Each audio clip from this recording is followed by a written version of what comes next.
Мемлекет шетелдік көлік мәселесін шешіп бергенімен әлі де дау бар. Өйткені қырғыз көлігін ол жақтан есептеп шығаруға 6 миллион теңге қажет.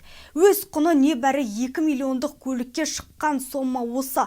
Себебі әр елдің заңы басқа. Енді жиналған жұрт қайда барып кімге жүгінерін білмей жүр. Көлік жүргізушілермен тілдескен Нұрғиса Қаржаубай айтып берсін. Мәселе бұлай, 2014 пен 2020 жыл аралығында Қырғызстанның өзіне шетелден келген көліктер жеңілдетілген тәртіппен кіргізілген. Енді өзге мемлекетке шығару үшін сомасын толық төлеу талап етіп отыр. Осылайша Бердімұрат Айырқалпақты ағайыннан көлігін рәсімдей алмай қайда барарын білмейді ал. Бәрін заң жүзінде асырайын десе, сомасы адам сенгісіз.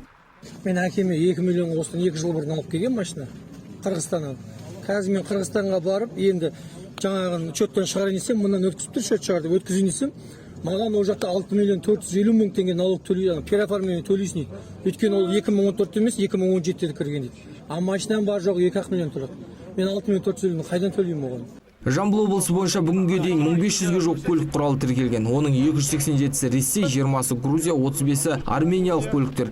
Ішіндегі Қырғызстаннан келген көліктің нөпірі көп. 2014 жылға дейін сол елге кірген аймақтағы 1090 көліктің құжаты рәсімделген. Ал қалғаны қайтпек?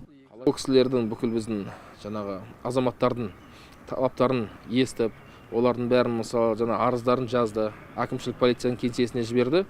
Кезінде әкімшілік полициясының қызметкерлері бізге де жібереді оны. Жалпы сояқта болғаннан кейін біз өзіміздің сұрақтары бойынша Астанаға міндетті түрде хат жолдаймыз. Халықтың мұның неге осындай болып жатқандығын, одан кейін шешімін әрине жоғары жатқан сол комитеттен, үкімет тарапынан күтеміз. Әзірге мәлімет осы ғана, тек министрліктен келген жауаптан қайыр болса, бұл мәселе шешімін таппақ. Жалпы Жамбыл облысында аталған проблемасы бар 50-ге жуық азамат жоғары жақтан үміт күткеннен басқа амал болмай тұр. Нұрғиса Қаржаубай, Нұртай Ибрай, Мұхтар Әлішев, Аймақ.